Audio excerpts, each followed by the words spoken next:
It's been a really interesting day so far, but I've heard at the last session that people wanted to inquire about what historians were doing. Well, we're here. And we're going to do a great job of reminding you of the context in which we're working today by looking at past experience. I'm Brooke Simpson. I work at Arizona State University. I'm a professor of history. And today we're going to have three perspectives on veterans affairs in the United States in the 20th century and the early 21st century. And so Jeff Reznick from the National Institutes of Health, he's going to talk about veterans from World War I. Todd McDonald from Virginia Tech, and it's okay, he's from Virginia Tech. I graduated from Virginia. They apparently are supposed to hate each other, but this was not manifested here today, at least, is going to talk about World War II veterans. And Michael Visanos from the United States Department of Veterans Affairs is going to talk about the development of institutional history program in Veterans Affairs. So with that out of the way, Jeffrey Reznick.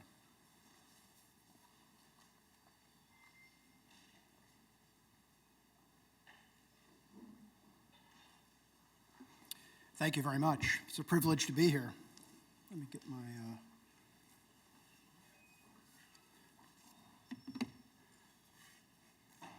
Someone stole the mouse. Oh, nope, there it is.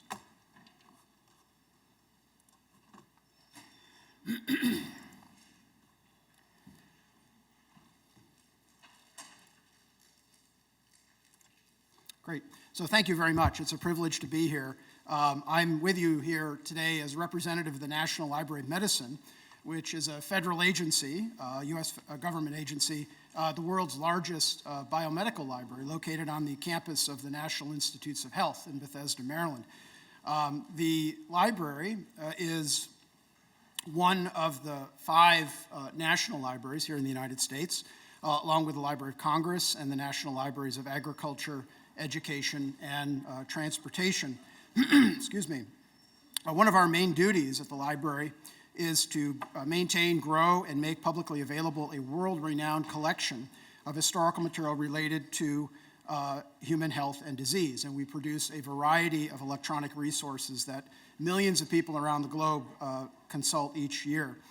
One of our most valued resources is this one, NLM Digital Collections, which offers tens of thousands of digitized items in multiple formats. And while this is a substantial resource, it's really just the selection of material that we have of our whole collection, which constitutes millions of items spanning 10 centuries, originating from nearly every part of the world and encompassing a wide variety of formats, from archives to monographs, audiovisuals, ephemera, and journals and pamphlets. And our collection also includes an increasing volume of material, born digital material, that sheds light on recent medical history that will become the future historical record. The history of the National Library of Medicine dates back to the early 19th century. With a short 2-minute video, which I hope will entice you to learn more about the history of the National Library of Medicine. The video is, in fact, a video abstract of an illustrated book on the history of the library, which tracks the narrative I've shared with you today. It's a book which my colleagues and I wrote and published a few years ago and made publicly available for everyone to appreciate via the URL noted on the screen here. I hope you'll take a moment to visit the URL and download your own copy. No, there's no video. Yeah, you see it? When you pass the page, you pass the slides. Okay. Yeah, just leave it like that. Okay, didn't know there was a video in there. All right, okay. All right, so this book is a history of the library that's available in digital collections, freely available.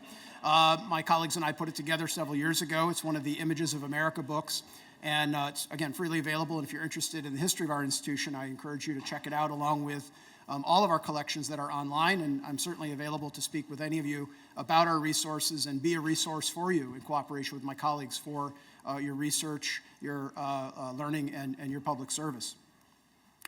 So where to begin?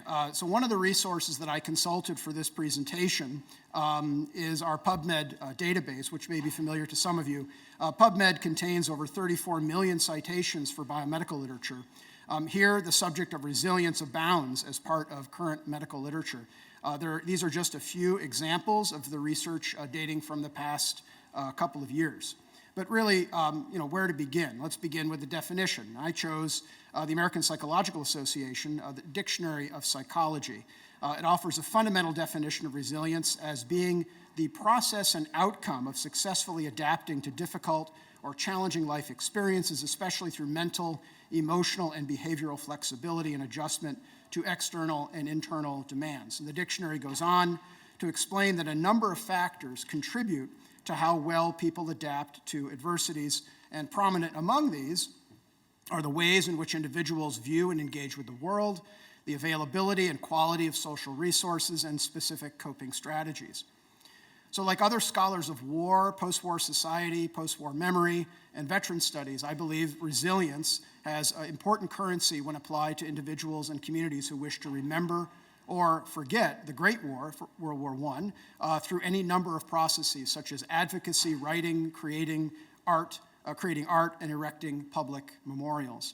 Herein, the term cultural resilience has been used effectively by some scholars, conveying means by which individuals and communities participate in processes to solidify their experiences of war, to cope with these experiences, or aim to forget these experiences altogether. So resilience, therefore, is an especially useful lens through which we can view the organization called Veterans of World War I of the U.S.A., or WWII. Examining this organization through the lens of resilience gives agency, a word we heard in our previous session, very important one, agency to its founders and members who face the challenge of making their wartime experiences and service known and appreciated by American society. Resilience helps to reveal the arc of their efforts and accomplishments in terms of their advocacy, their public profile, their material products, and their rituals. The lens of resilience also gives particular meaning to the very arc of the organization's existence. The focus of this conference, therefore, affords a fantastic opportunity to surface the history of the WWII and begin to align it in the broader ecosystem of veteran studies. Over the course of nearly 7 decades, the WWII participated in a variety of activities aimed to solidify their common efforts and initiatives tied to the Great War and its aftermath. All of these efforts and initiatives and many more are deserving of much greater attention than I can give this afternoon, but what I hope to offer is just an initial foray into this history of really what is an underappreciated, if not almost completely forgotten, veterans organization. So the WWII was established informally in 1949 by a small group of America's former doughboys who survived the war and wanted America to know that they did so. As one early member of the organization, James C. White, explained in a letter to the editor of the Florence Times of Florence, Alabama, quote, that the World War I veterans were being forgotten in the rush to organize the younger men, and with the ranks of the other organizations being filled with World War II and Korean veterans, the need was for an organization of their own. White was being diplomatic. As many scholars of veteran studies have explored in detail, the core issue facing World War I veterans by the middle of the 20th century, of course, was twofold. The granting of benefits to veterans of World War II and the Korean War, which these groups tended to take for granted, and the failure of Congress to include veterans of the Great War in the GI Bill of Rights, a situation that recalled the Bonus March of 1932. Much has been written about these subjects, and none, at least to my knowledge, humbly, include the WWII. In fact, the historical record is largely, if not completely, silent about this organization and its resilience. And I'm going to talk about 4 aspects of this resilience this afternoon. So, the 85th U.S. Congress has chartered the WWII in 1958. This was H.R. Resolution 11077. And by then, by 1958, the group had already begun to establish a national organization with regional departments, state districts, and local units called barracks, which would eventually number over 2,600 and encompass tens of thousands of World War I American veterans. The basis of membership in the WWII was made clear in the charter of the group. In no case shall eligibility for all classes of membership include persons who did not serve honorably in the armed forces of the U.S. during the period beginning April 6, 1917, and ending November 11, 1918. The implications of this these membership parameters are quite significant. I'm going to come back to them in a little bit. Notably, the wives and other female relations of the WWII members eventually established the Ladies' Auxiliary of the organization. This auxiliary hierarchy mirrored that of the main membership, and significantly, these complementary organizations had complementary rituals for running their business and engaging with their members. So here's the first dimension of resilience I want to talk about briefly. So significantly, both the main membership and its auxiliary operated according to, as I mentioned, complementary and evolving rituals. By their very definition, these regularly repeated, precise, and special acts involving gavel raps, arranged and decorated ceremonial rooms, opening prayer, and subsequent order of initiation and business proceedings, as well as a formal closing ceremony. All of these things represented deliberate resilience on the part of the WWII to gather together in an orderly manner, conduct business, move their community of members forward toward their mission, and make their mark on American politics, culture, and society. Notably, the ritual of the main membership, as conveyed in its manual of ceremonies, was intended with the, quote, with the idea of flexibility and may be adapted to conform with the requirements covering all divisions of the organization. So read through the lens of resilience, this caveat suggested that while the WWII was strictly organized, they gave latitude to their members to convene as they could and therefore remain engaged and involved depending on their local circumstances. The Ladies' Auxiliary had its own rituals, as I mentioned. This edition contained nearly 30 pages, comparable to the ritual of the main membership. And the lapel pin of the auxiliary with its own logo included a gavel, suggesting that this group was truly also an organized one and ran its meetings with great precision, which in fact they did. So the organizational and ritualistic culture of the WWII created a solid foundation upon which it grew over time in terms of membership and advocacy and with a public profile, especially at the national level.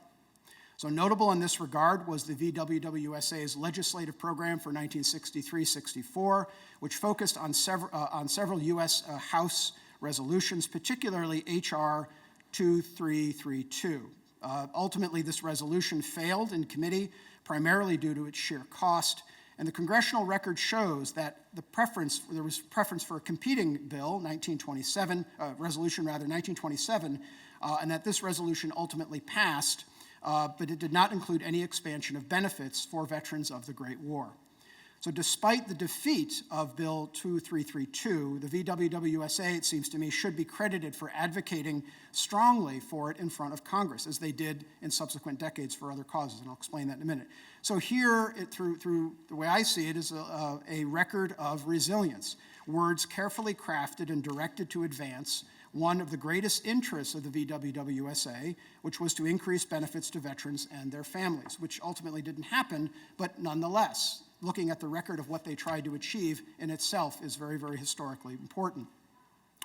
So equally notable with regard to advocacy and the public profile of the WWII was the organization's reach and actually reaching key national figures and commensurate support of these individuals. So in 1961 and again in 63, representatives of the organization met in the Oval Office with President Kennedy, and archival collections at the Kennedy Library suggest that the WWII was, in fact, quite successful in presenting their legislative agenda to the president's staff, as well as information about their organization and their mission.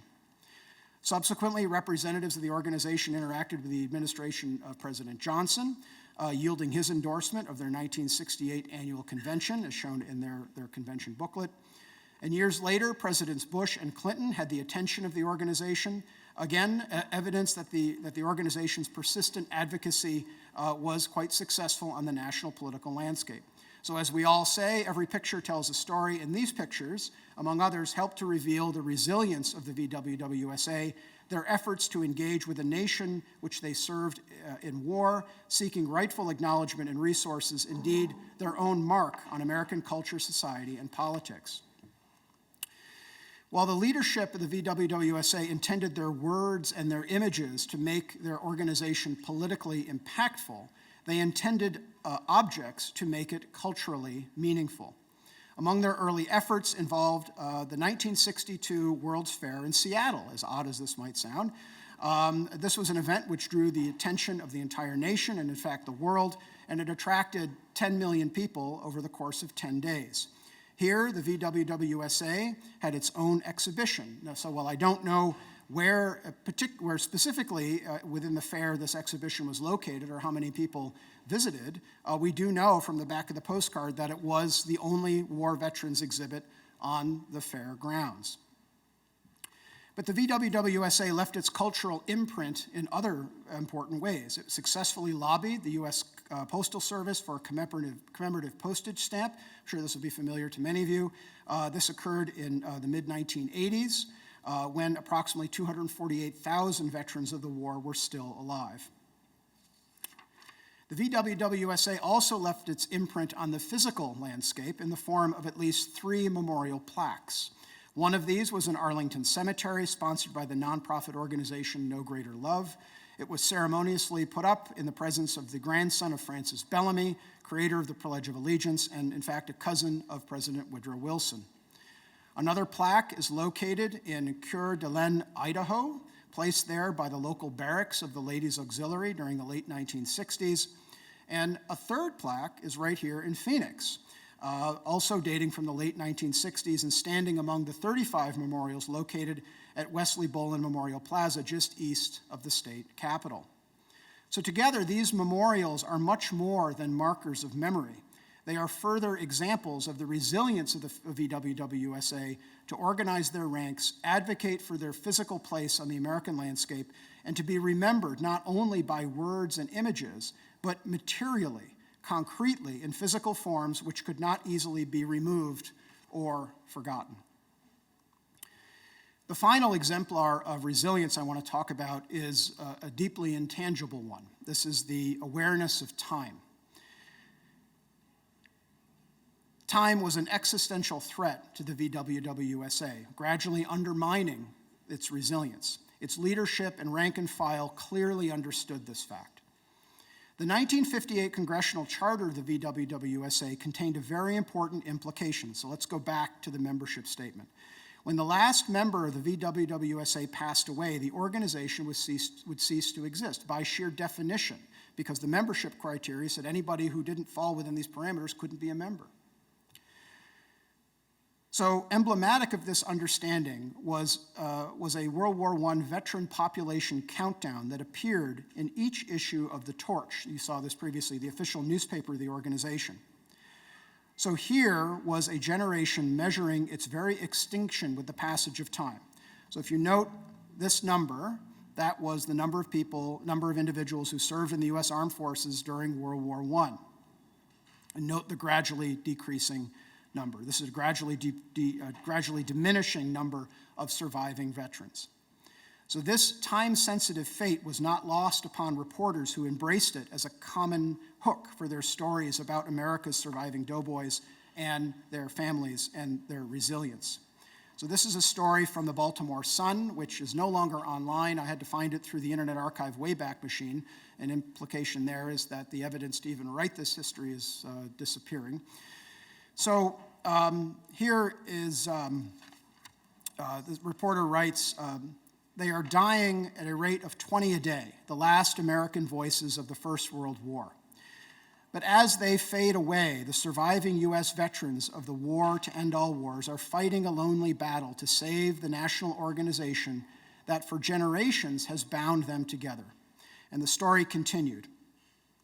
We have one place to go, and that's out, said retired Army Sergeant Ray H. Fuller, age 98, the group's national commander. But we are doing all we can to hold on, Fuller continued. It's not hard to feel like we're being ignored sometimes. We had to struggle for just about everything we've gotten. The reporter concluded that veterans of World War I received no home loans, education benefits, insurance, or military pensions, but they are eligible for VA medical care. They were discharged with $60 and a one-way ticket home. So I've offered perspective on just some, it seems to me, of what the leadership and membership of the WWII did to hang on, indeed, to be resilient. Time ultimately eroded this resilience, resulting in the organization to go out of existence in 2011, when the last surviving member of the organization and the last surviving veteran of America, Frank Buckles, passed away. So with this research and more to come, I hope the history of the WWII, indeed its own history of resilience stretching over nearly 7 decades, will itself not be forgotten, but rather stand to teach us what we can indeed learn from veterans about practicing resilience in a variety of forms, both contemporary and historical, from the medical to the cultural and material, and the political and the social. Thank you very much for the privilege to present this research. Thank you.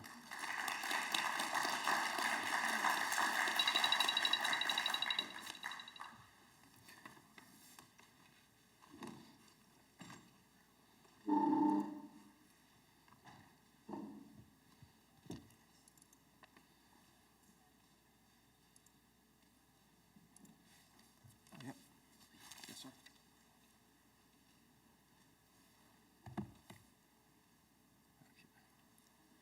Hi, I'm Todd McDonald. I'm a veteran of the 173rd Airborne. This is what I'm going to present to you today is just me bringing together my ideas for a dissertation. I'm the Virginia Tech student that Bruce was saying needs to get his paperwork in order. So we'll see if I get it in order today. But I didn't actually prepare a speech because I had been to 2 other conferences, and it was just very conversational. It was like 8 people. But what I'm wanting to look at is how experts looked at veterans' problems during the World War II era. And I'm also wanting to look at what they identified the problems as.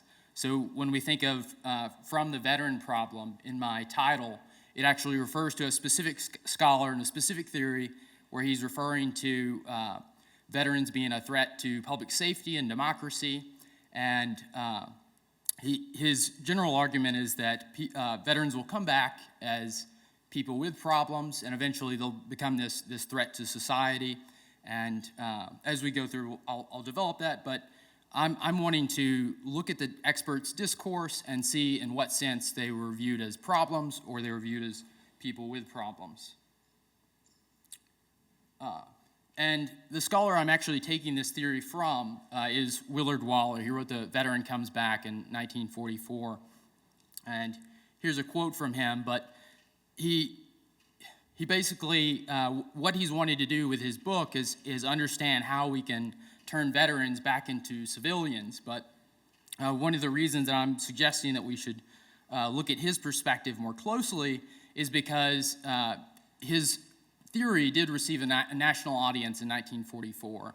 So NBC had its Words of War series, where in this series you can hear different people talking over the radio. They're trying to debate what the veteran deserves when he gets back, and so Waller generalizes about veterans as the veteran, the civilian, the soldier.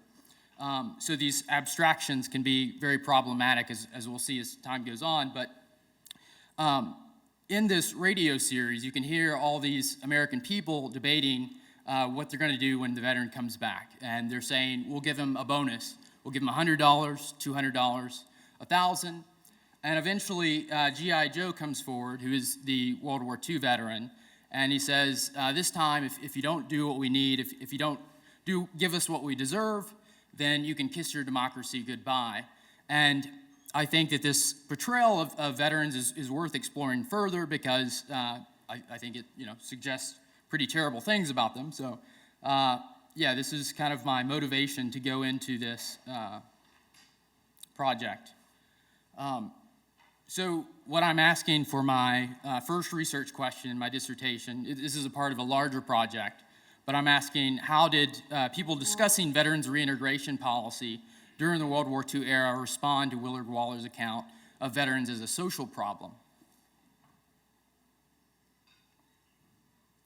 And one of the propositions that I make in my paper is that this idea of the veteran problem was Waller's way of conceptualizing a set of circumstances that did actually occur. So if we think about the American Revolutionary veterans coming back and they're not getting their pay and starting to cause a lot of trouble, or the World War I veterans and the bonus march going to Washington to protest for immediate cash benefits.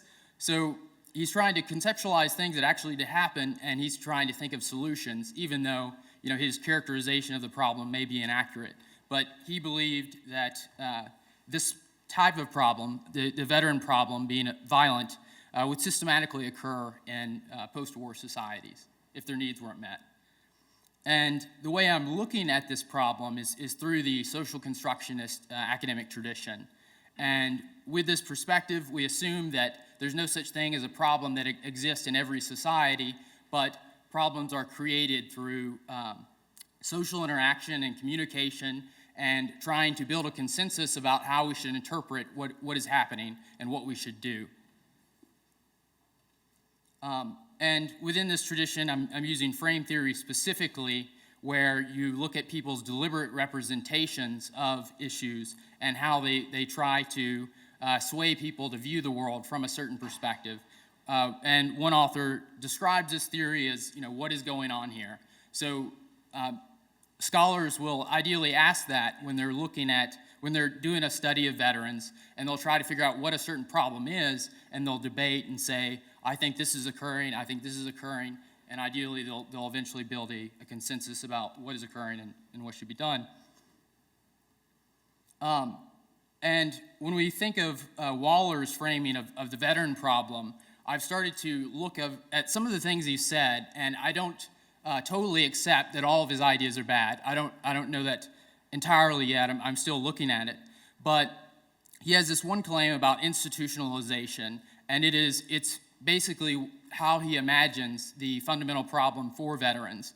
So he describes it in many different ways, but eventually he changes it to institutionalization, which is basically people having to orient their entire lives to the military's goals, which he defines as controlling the enemy and implementing the military's will upon the enemy.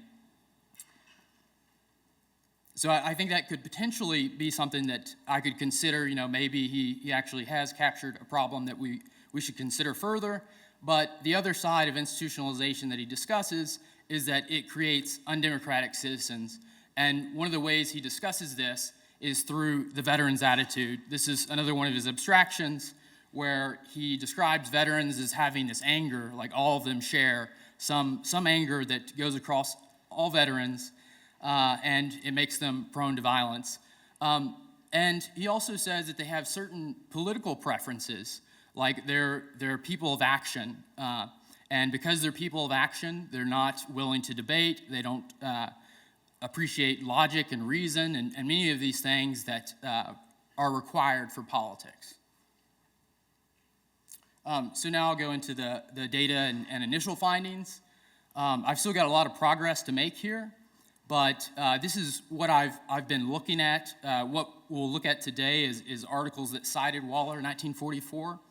I've been working through the coding process, how I'm going to look at this, but I've come up with a positive and a negative reception of his work, and this is going to tell us, how people at this time, at least within my sample, how they understood problems and how they described them.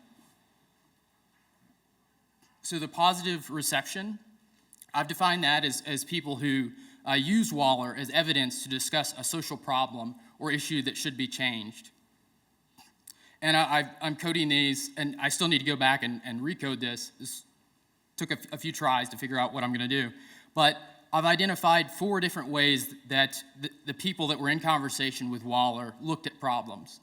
And so one of them is this idea of removing the military's institutional structure and veterans being dependent, so they can't actually function in civilian society. Again, these are broad generalizations. Another issue that I see is social change. Most of this is focused on family and gender roles. And then there's also, with race relationships, there's this a fear that there's going to be a tension, that there's going to be conflict when the veteran returns. And then also there's emotional and mental instability, which is sometimes described with violent tendencies. And then the last one that I've found within the sample is just that the veteran doesn't want economic subsistence only, he also wants fulfillment. And a lot of them suggest that it's because, oh, he served and it's changed the way he feels about his own job, and it gives him a greater sense of importance. And I put this note down here just because I thought maybe some of these could be offensive. So I just wanted to say, these are generalizations. So looking at the example I have for removing the military's institutional structure and the dependency it creates, one author suggests that we should look at a person's life in the military through the military situation. So this is a social process. It has pre-military, military, and post-military. And in the military situation, the government takes care of you. It does everything you need, so you no longer have to worry about anything. But when the veteran returns to civilian life, he'll actually have a problem because his sense of social responsibility, is the term that he uses, has been negated, if not totally destroyed. So somehow we've got to build back their sense of social responsibility. The second problem representation that I found, so Cameron suggests that the veteran will return, and he's not going to be happy about the way that society has changed while he's been gone. And he says, a serious difficulty arises when a woman, once satisfied with subordination and dependence, finds her unexpected pleasure and expanded sense of importance, unchallenged authority. So there is this dimension as well. And here's another author making the same claim about authority in a household.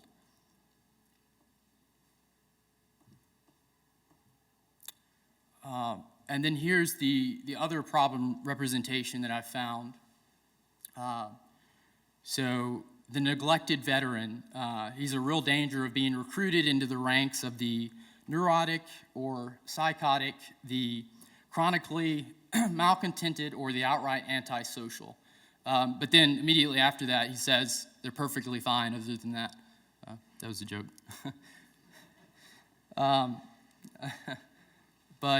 So there's another author who reviews Waller's work, and I thought this was interesting because he actually is a veteran, and he agrees with Waller's characterization of the veteran's mentality, and also that civilians are not willing to do anything for veterans.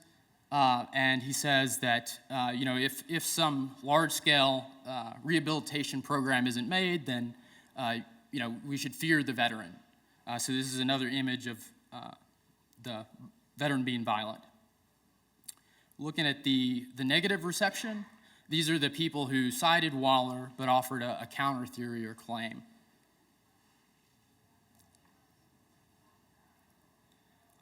So this author, he compares rates and types of crime between U.S. and civilian veterans using government documents, but he also just looks at the logic of some of the claims made by not only Waller, but other authors that I'm wanting to read as well. And he considers this idea of war ethics, even though he doesn't totally subscribe to it. This idea of war ethics is that when you become a member of the military, you have to adopt a certain morality that allows you to harm people and do what is necessary to be a soldier. He actually concludes that there could be some relationship between being in the military and being a criminal, but we can't assume that such a relationships exist based purely on logical assumptions and a priori reasoning. So going into the next steps, I just need to organize how I'm going to code these things a little bit better. And I eventually want to evaluate them in terms of democracy. I know I need to clarify what I mean by democracy, but just this idea of people with problems, like how are they describing veterans? And the way the experts describe them, is it such an abstraction that it's no longer useful? Stuff like that. And these are so I'm wanting to compare across different bodies of discourse. And I've got documents from academia identified, and then also the War Department and some congressional hearings. And I'm going to compare across those institutions and see if they have different ways of classifying veterans' problems. And that's it.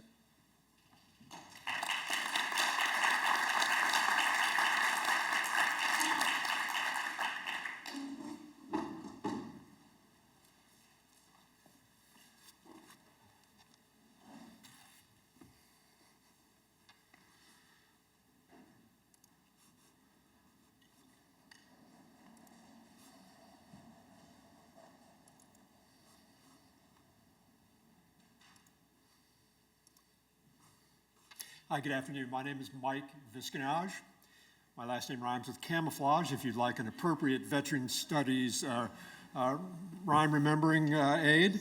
But let me start with the idea of over 20 years ago, the Department of Veterans Affairs realized they had a problem in that they had no centralized way for collecting or preserving their own organizational history, their artifacts and archival materials that sort of told the story of the VA and its predecessors.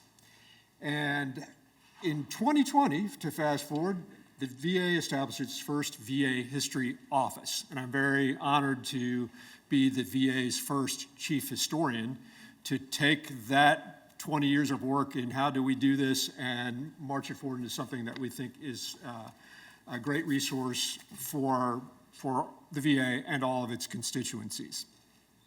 So while we were a new organization, I'm excited to be here in particular because it's the opportunity to establish an interaction with something that I was fascinated with, the idea of veteran studies. And while we don't have immediate products to offer you now, I'm going to talk about some things that are going to be out there that I think will be a great help to researchers, scholars, writers. But let's talk a little bit about how did we kind of get here as an organization, and really the idea that the relationship between America and its veterans is really a unique relationship. And if you walk that back to our founding and what the reference points were at the time of our founders and what they were thinking in terms of that European model, right? So if you, for instance, were traveling in France in the 1750s and you stopped at an inn for the night, it would not be uncommon that that inn would have a sign on it that said, "No dogs, prostitutes, or soldiers allowed." If you were grievously wounded in 16th century Britain, you might be awarded a begging permit that would at least allow you to beg legally on the streets of London. And if you were killed on the battlefield, your ultimate sacrifice was typically honored with the idea that they dug large pits every 100 yards or so on the battlefield, pushed all the dead bodies nearby into it, and the horses, dead horses, unless you were a nobleman, but then they covered them up and left them unmarked. As an example, that was the description of the Battle of Waterloo, somewhat time after our founding, but in that same era. But all these represent the ideas of that European model. Well, veterans are not held in high regard. And it's, looking at that European history, sometimes they were mercenaries, conscripts, opportunists, kind of a mixed bag. But just as the American experiment reshaped so many things, it also reshaped this relationship between a nation and its veterans. And in this case, it was now the relationship between a free nation and its citizen soldiers. And that's what makes the history of the VA a unique one, and that relationship between America and its veterans a unique one. So this idea, where does the VA look to its history?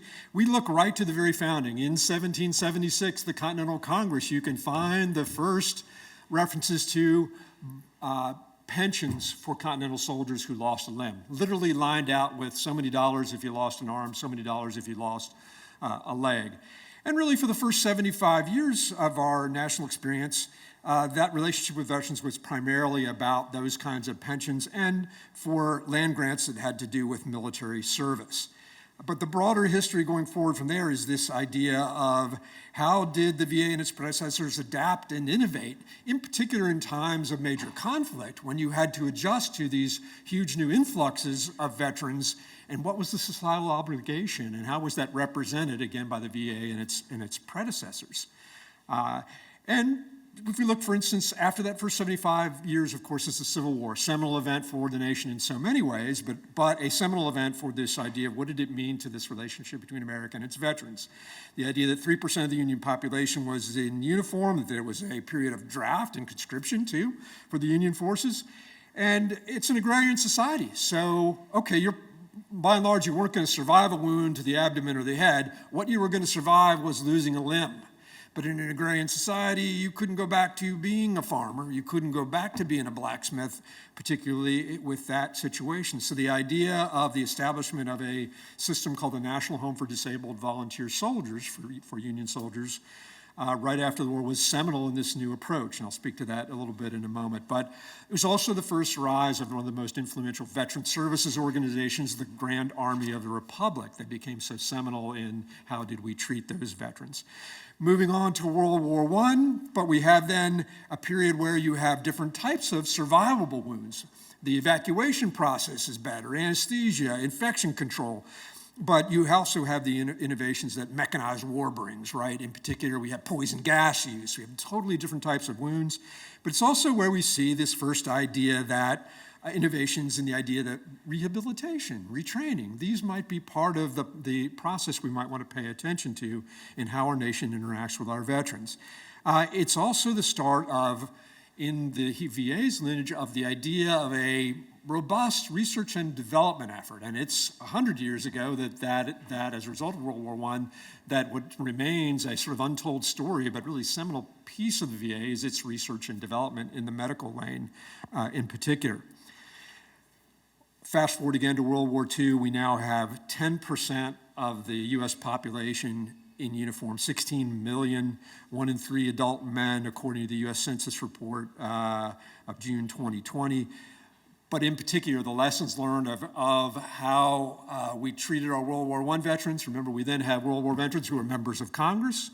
We have Truman, who's a World War I veteran, but we have now the GI Bill that is passed with the great influence of VSOs like the American Legion.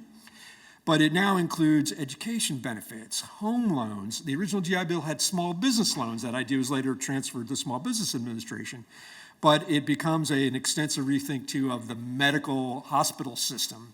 It's totally reimagined. And this is the time when Omar Bradley, still serving in uniform, is asked to come and lead the VA through this huge transitional period. Moving forward again, we have Korea, we have Vietnam. We continue to adjust to those waves of veterans, different expansions and adjustments to the GI Bill. But then the next seminal step is the all-volunteer force. And next year is the 50th anniversary of our migration to the all-volunteer force. Seminal moment, so we have this professional military now. And the question really that we're still asking now, there's been an interesting report out by a study group at Georgetown University about what are the needs of those all-volunteer force veterans 50 years in, and what does that really mean to us? A quick, why is this important? That is the 2020 special report on veterans in the population. So when I grew up, I didn't have to walk very far down the street or run into the postman or my teacher at school. They were World War II veterans, right? But that number is going down. So just the idea, if we all have a common interest, whether it's you sitting here an interest in this, me at the VA, but if serving veterans is important to us, understanding that the population at large no longer has that common reference point, pretty critical. But this idea of a VA history office, wow, this is a new business startup. So the second largest federal agency with no orchestrated way of doing this, and what had we not had as an organization? Well, really what it's meant is we've had no orchestrated way for our leaders, for our employees, to use that history to make decisions, to aid in decision-making in real time, right, at the ready, but also now a way to share that with, with our other stakeholders, with veterans, with the public, to help orient our new employees, but seminal to that. And the commitment really is to then establish two things. One, a VA history office and a program, but the VA had a pre-existing commitment, having recognized the need before, they were going to stand up a National VA History Center on the VA's historic Dayton campus. But in looking at, again, very honored to come on board as the first chief historian, but boy, what a interesting, once-in-a-lifetime, how do you do this project? And it really kind of boiled down to two things. Again, first was the mission, you need a history office, and we already have a mandate to move forward with a National VA History Center, archive, and exhibit space. But the process went out and did lots of discovery. I'm looking at Dr. Reznick, right, who I called probably in my first 6 months to just tap his brain for best practices. As I did, we talked to lots of other federal agency history programs. We reached out to the academic community, the military history programs and military museums, great resources. We looked to the Smithsonian for their best practices in terms of museum structure, the National Archives and Records Administration for how do you build the archives. But then it segues to what is the next step? Well, it's how do I put together this small team? Fortunately, the quick recap is there are 3 main administrations of the VA. The Veterans Health Administration, biggest part, medical, hospitals, clinics. The Veterans Benefits Administration that manages all the benefits, whether it's your extension of your Veterans Life Insurance or your GI Bill benefits, and the National Cemetery Administration, right? The plus was National Cemetery Administration, they were paying attention to their history. They had 3 historians on their team already, easy to integrate, pull them into the big tent. Veterans Health had 1 historian. She had retired, been vacant for a year, but we teamed with them to bring on a VHA historian. Veterans Benefits didn't have one, but we got them to bring one on, teamed with them. So putting together a smart team, then adding a senior archivist and a curator to the team and a communication specialist. So that is my small footprint team that's kind of got us through some of the first steps in the how do you do this. I mentioned the Dayton campus. And it had been selected prior to my arrival after a search of potential sites within VA that had historic buildings that could be restored for the purpose of an archive and exhibit space. Anybody been to the Dayton VA Medical Center? Oh, awesome, sir, you win. So very historic. Again, it's opened in 1867. The concept, though, of care, right? It's about a 500-acre self-sustaining campus. And at this time, the idea was, okay, societally, how do we handle this? Well, what do veterans do? Well, they know what the military's like. So it was organized very much along the military line. They have formation every morning. They live in barracks. They wear uniforms. They have a parade. They end up forming their own, band. But everybody has a job to the degree they're able. And the earliest veterans on there, they even build the first several buildings on the campus. They quarry the stone themselves. Imagine that they have the talent, right? Engineers, miners, everybody, to do this. This is a lithograph of the period. In the late 1800s, you see these decorative large ponds, small lakes. Those are the quarries. When they were done with the quarries, they made them into these decorative ponds and created these gardens you could walk through, the grotto gardens, which have been restored today, that are this place where they could just go and have a place to relax. But they also established a zoo. They had an atrium where they grew exotic plants. It became a tourist attraction in its own right. By the early 1900s, the peak was about 600 about 600 tourists per year coming to the campus to walk the grounds, listen to the veteran band, watch the parade, meet with the veterans, all of this. And at its peak, there were approximately 8,000 veterans in residence on this campus. So again, this totally different concept of how to care for veterans during that period. For us, great supportive community.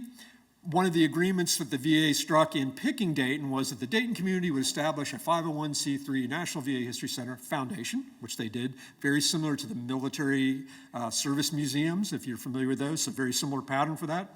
So those are our key partners in that. And our mutual goal is to open the first public space of this in 2026. But let me talk just briefly, too, about what are the archival resources, because it's primarily researchers, writers, scholars. My senior archivist, I couldn't find a better person to kick this off. Robin Rogers is her name. We lured her away from NASA, where she was the chief archivist. And I think the recruiting tool has been for me so far to, hey, if you love your field, but you always had to live with somebody else's way they set it up, I've got an opportunity for you. If you're of an entrepreneurial streak in you, you get to build it the way you think it ought to be. And Robin has already gone about assembling the earliest phases of this archival collection. The key things I would highlight is we've already got a strong collection of stuff from our epidemiology and our post-deployment health wing, some of the earliest records relating, for instance, to conversations about what was the significance of Agent Orange, right? And we also have some interesting records from the Manila Veterans Benefits Office that we're just getting in and going through. We have some of the earliest electronic health initiatives, electronic health record initiatives. It's in the news now, but really the first steps were several decades ago. And we have a collection of records from our general counsel's library collection. Like most law offices, they're going away from anything that was, a tangible library to digital, but we now have all those records. It includes some of the first assessments of, hey, how do we implement this GI Bill? Which part does this mean of the legislation? These are just going to be some great resources that we really think will inform this whole realm of veterans studies in a unique way that just hasn't been available before. Thought on that too is just, I know for those of you who are experts in this realm, so National Archives and Records Administration, the formal things, of course, like every federal agency, continue to flow to NARA. So many of our oldest records from, say, the National Home for Disabled Volunteer Soldier, the stuff, NARA is still the best place to go get those. But as my senior archivist would say, is when it comes down to what's the difference between what NARA, has and gets and what we're going to have? Well, NARA has the what? They have the final signed document, that all agencies send up. But we have the how. All those documents that, aren't on formal collection schedules that talk about how was the decision made? What did we get there? How else did that happen? That's what makes the work really fascinating. With this idea of resilience, as a brand new program, one of the things that we walked right in the middle of was, like everyone else, it wasn't on the calendar. We're going to have this COVID-19 thing. But as a historian, I knew, okay, and really from an operational historian background for me, in uniform as a military historian, I was very familiar with contemporary collection and the idea that working with our Veterans Health Administration, of course, they were focused on how do we deliver health care in this environment. How our Veterans Benefits Administration, fortunately, they were poised and had already done the work to migrate to a remote work pattern. So they were able to go to work by sending everyone home, and they were already prepared for that virtual environment. National Cemeteries Administration probably faced the biggest challenge because you have to interface with people in person. In some regions of the country where the death rate was so high, literally there were hundreds in some cases, veteran burials that had to just be put on hold until it could be safe to have families gather for those ceremonies. But the idea of resilient veterans, though, a third of the VA's employees are veterans.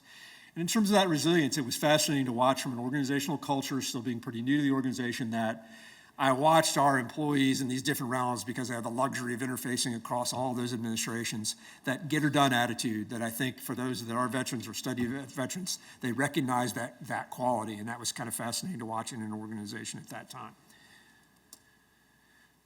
What did we collect? So we went out and we got our hands around the documents from the Ready, Set, Go, a lot of the key briefings, press releases, some of the decisional documents. Also, we could just put those away, knowing those would be of great value later to historians. We went out and started doing oral history interviews. Everyone from frontline employees at the Raleigh, North Carolina VA Medical Center to the Secretary of the VA, all talking specifically about how do we choose to respond to this pandemic emergency. And then we went about collecting artifacts, but my statement is, if you want to start with artifacts, start with Bacardi. Early on, like a lot of companies, they made hand sanitizer. So we got our hands on one of the Bacardi, hand sanitizer bottles. That's kind of a cool artifact. Near term, we know that, okay, well, I don't have a lot that you can go right find now, but we knew we needed to just start reaching out and establishing the idea that we were here and sharing what we could share now in advance of a brick and mortar opportunity. So our website is va.gov/history. Love to have you go there, check out. We've already started, what you see on this screen is we've started a series called The History of VA in 100 Objects. Kind of great, shorter historical vignettes that just start letting us share some of those cool artifacts and archival materials. Just down to the last thought here, which is when I talk to leaders at the VA, and certainly talking to those of you who are engaged with this topic period, is the obvious question is, hey, how's this helping veterans? Why is this worth the time and energy, right? And this is something of a historian's answer to this question. This is a beer token that was used in the mid-1800s at several of the National Home for Disabled Volunteer Soldier campuses. And you can find them once in a while on eBay for $50 or $100. But to us as an organization, this is priceless. Why? Because it represents this idea, this theme of how do we adapt? How are we resilient to each of these waves of veterans?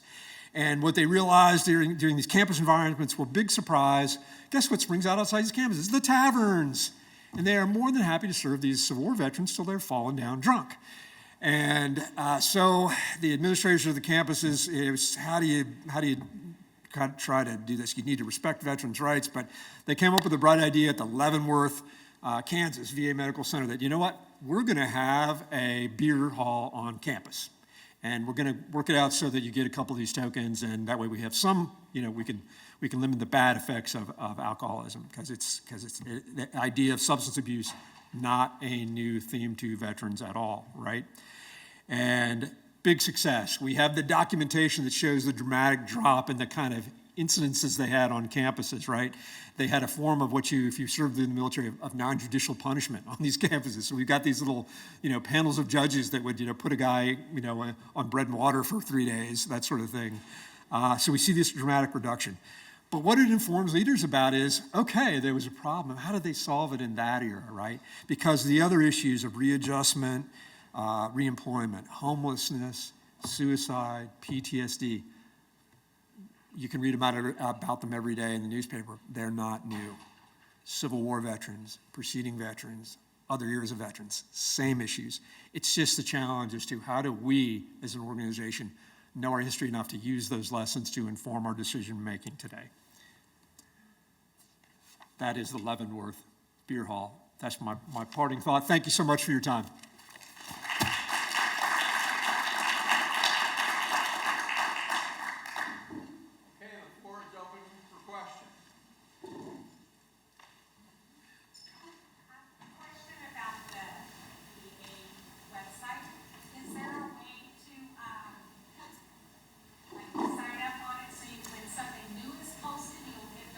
Yes, thank you for being my plant to ask that very good question, guys. Yeah, when you go to the main site, depending how it shows up on your screen, whether it's a mobile app, if you scroll down just a little bit, you'll see a subscription. We do send out an email blast, Scout.delivery. It's the government's version of Constant Contact. We'd love to be able to feed you kind of what's new and interesting. We probably send those out about once a month just to kind of keep people up to that. Following us, what's going on, what's new and interesting.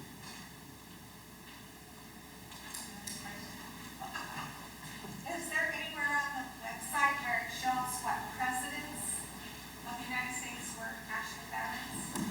I know we have that information. I'm not sure we have it in a post on the website at the moment. I just don't know. It may be buried somewhere, but I know I've seen the list before. So I'll plead ignorance for the moment on that one. Next. I've got a question for the whole panel, guys, and it's about the way that Veteran Studies has evolved throughout the years, back to the founding of this country.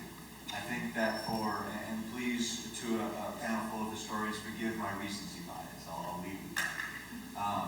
I think that for someone like me, who's an OEF veteran, I had anticipated joining a military and a big green machine that had all these lessons learned, had all of this science, had all this research done on our long history of conflict, right? And I guess in the back of my head, I understood that, of course, the 20-year war that we just got done with is the longest in our history, and maybe that's why all of these lessons are being learned today. But I wanted to give you all a chance to kind of give your opinions on how we as a society have evolved, how that 50-year milestone is coming up has influenced that evolution, and really, I guess, why it's taken us up until now to really start learning these hard lessons and putting these systems in place to evaluate.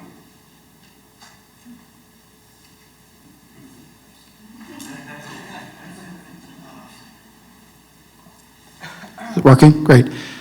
So thank you. And yes.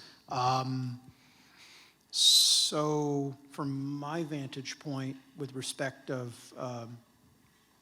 Michael's agency representation, so I think two things. First, there are patterns that we see that I think are evident in our presentations.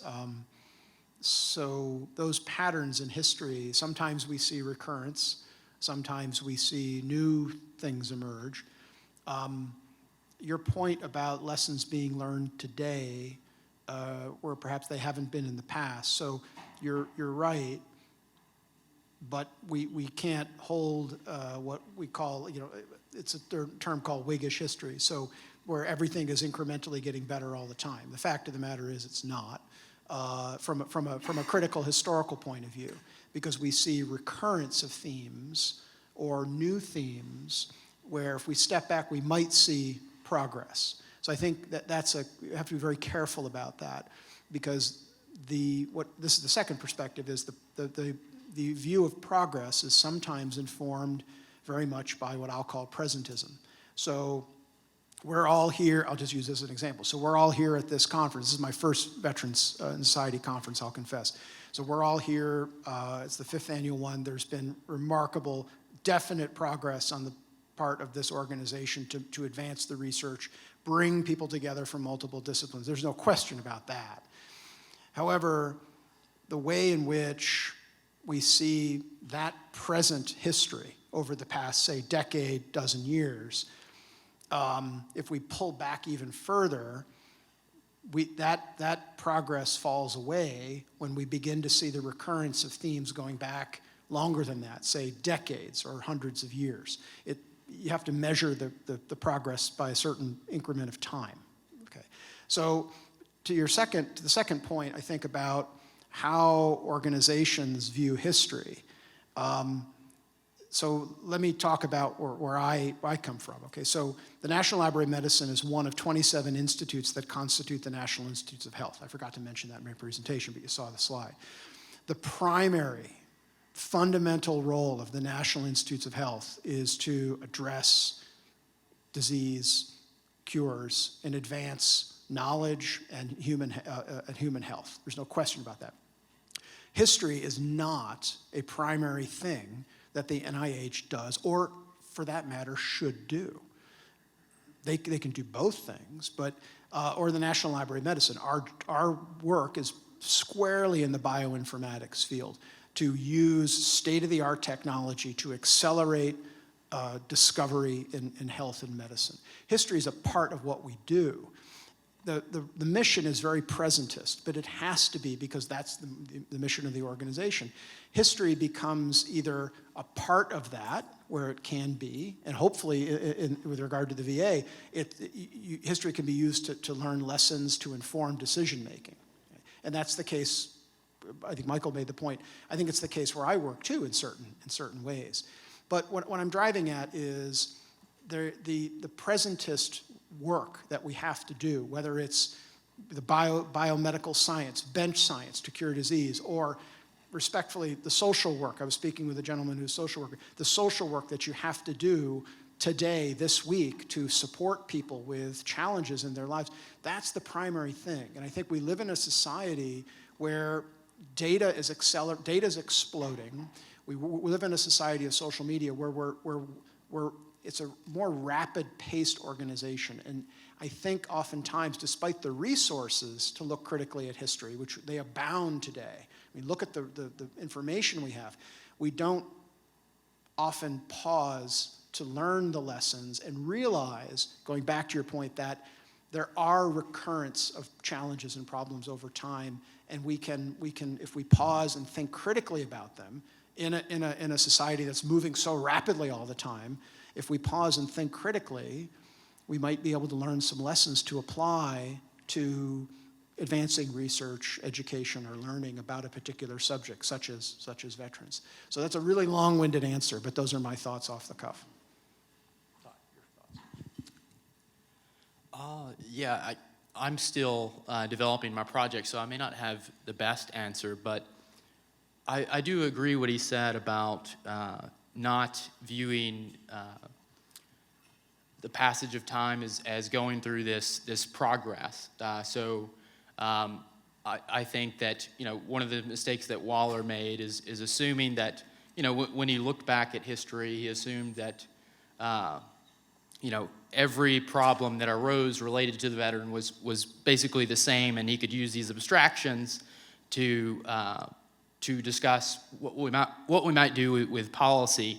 And I think that, sticking to a more inductive process, like what we kind of discussed here today is like actually talking with veterans and discussing the issues here and developing a deeper understanding of what veterans need to get back into society is the best approach. And that's the best answer I have right now, but we'll see if it develops over time.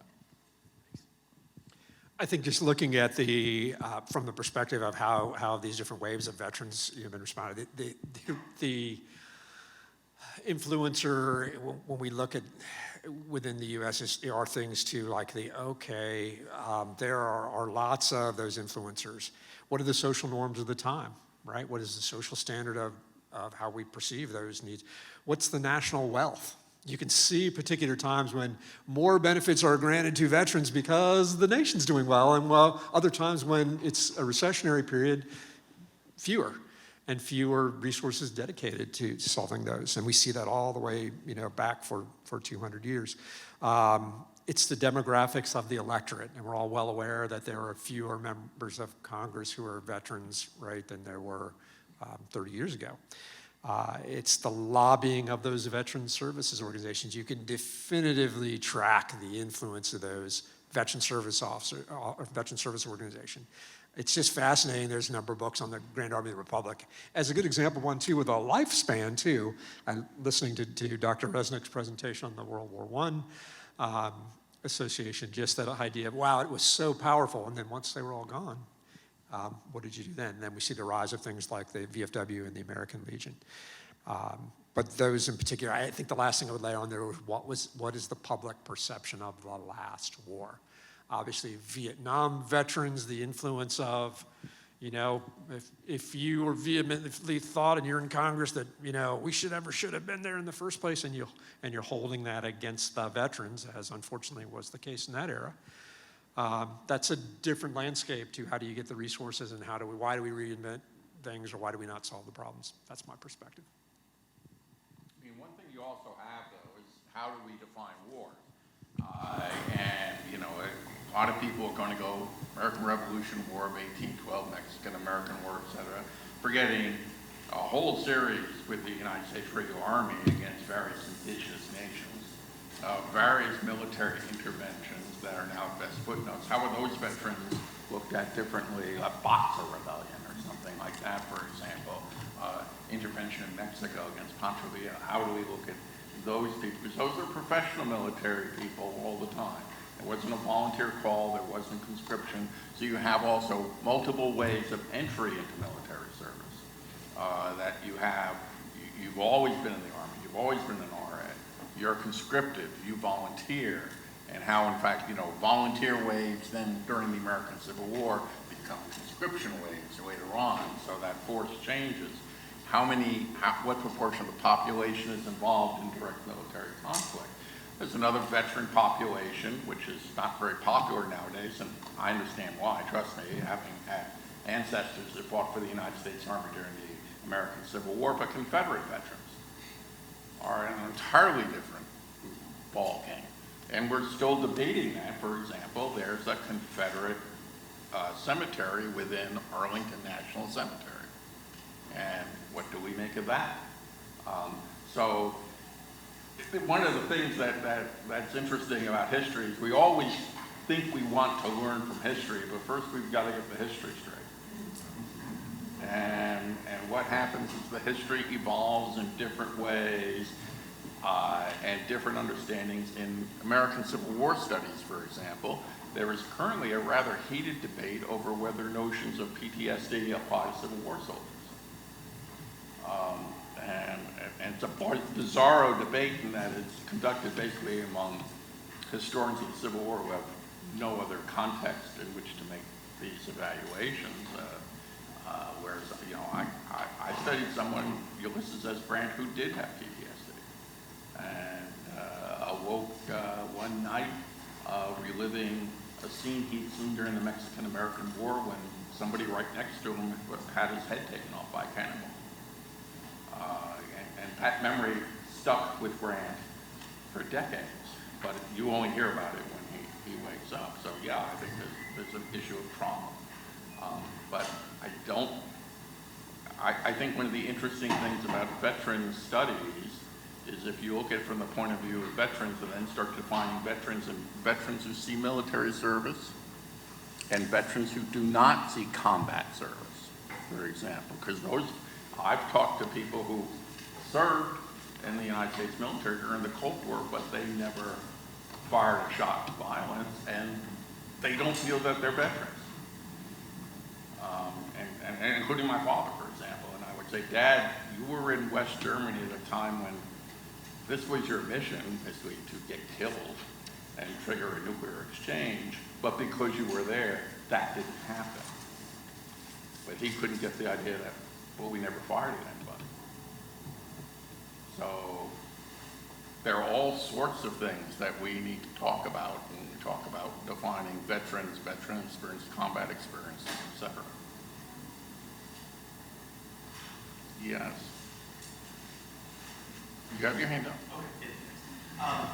It's awkward segue from that, from the point about not seeing all conflicts the U.S. has been engaged in equally. But World War II is often thought of as the good war, the right fight. Todd, I found your presentation really interesting because precisely for that reason, because it suggests that there are a number of people who are looking very differently at the time at what it meant to serve. I'm thinking of the movie The Best Years of Our Lives, which takes a much more complicated view of how veterans were treated post-war. I guess, forgive me if this is either not where you're at in your research or beyond the scope of your research, but I was wondering, do you have any notions of why people find that idea of socially maladaptive attractive? Why are people going for that? It's hard for me to say. I mean, the historians here, even though I'm engaging in historical work, I still think of myself as a public administrator wanting to become, somewhat of a historian. I should have mentioned during my work, Waller was a Columbia sociologist, and he was also a World War I veteran. And I wonder, to what extent he was wrestling with some of these issues, and that's not a very good answer. Hold on, let me back up a second. So what I do know a little bit about, say, for example, the larger debates that were going on at the time about, sustaining democracy, because a lot of people felt like democracy was kind of dying off at the time. And we do see this tendency for people to use abstractions, but also there's another side of the debate where they use like an extreme empiricism. So the people who use abstractions tend to almost dehumanize people when they're trying to make generalizations about them. But at the same time, the people who use this hardcore empiricism, they thought that these were just the facts, and you could interpret whatever differences they were, that they would imply that if veterans are committing more crime, therefore a lot of them are criminals or something like that. So I don't know if that's the best answer to your question, because I don't totally know, but I'm trying to develop a better answer to it. So I don't know if you wanted to. Oh, sure. So Todd's the expert, so I'll defer. But one of was a question I was going to ask you, but I won't put you on the spot. I think looking at the cultural milieu of a certain period, as Michael was suggesting, how were veterans viewed in the culture at the time? What were the drivers for that in the media? Images in newspapers, images in magazines, popular film. What were those images? What were those stories and narratives? What was going on? Now, just literally off the cuff, so there's a film we have in our collection at the National Library of Medicine. It was directed by and starred Gene Kelly. It was a film, a public service film that he did after he enlisted about a Navy man who has PTSD. It's called Post-Combat Fatigue Irritability. And it was a film that was seen, we believe, in theaters. It was a training film as well to kind of educate the population about what we understand to be today post-traumatic stress disorder. Now, how widely was that film shown? We don't really know. But what other films existed during that time that informed how the general population, those who went to theaters, viewed veterans? It's just one film, okay? And I won't get into what that's, you can Google combat fatigue irritability, NLM, and you'll see the film. You'll get what I mean. It's a fantastic film. But I think part of the answer is looking at the context of a time to understand how veterans were viewed socially, politically, economically, and perhaps, you know, a dimension of your research could extend to looking at existing studies that inform that context to frame how the gentleman who you're writing about came to his conclusions and how his work fits in that ecosystem of ideas about veterans.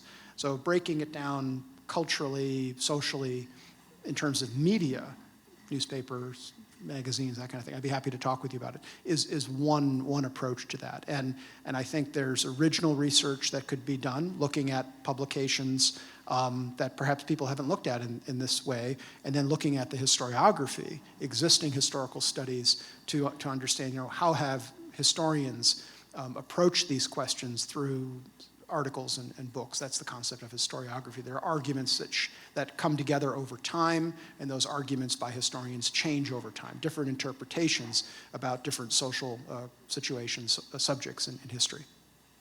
I have one small, just add to that thought, is just, I mentioned the Georgetown University paper that just came out on the 50 years of Oslo, but I believe the title is more or less Veteran Hero, Victim, Threat, which really sums up that societal gauge of, okay, which of those is it? Hero, victim, threat? One of the three, some of two, of all of them? That is the conundrum. Okay, we're at 4:15. People can come up and talk to the panelists afterwards. I want to thank you very much. Before we dismiss everyone, just a quick housekeeping note. The break is going to be 45 minutes. We're going to be reconvening in the other building of the Base Law Center in order to get to where we're going to be having our keynote speakers tonight. The keynote is going to be here. It is? Yeah. Okay.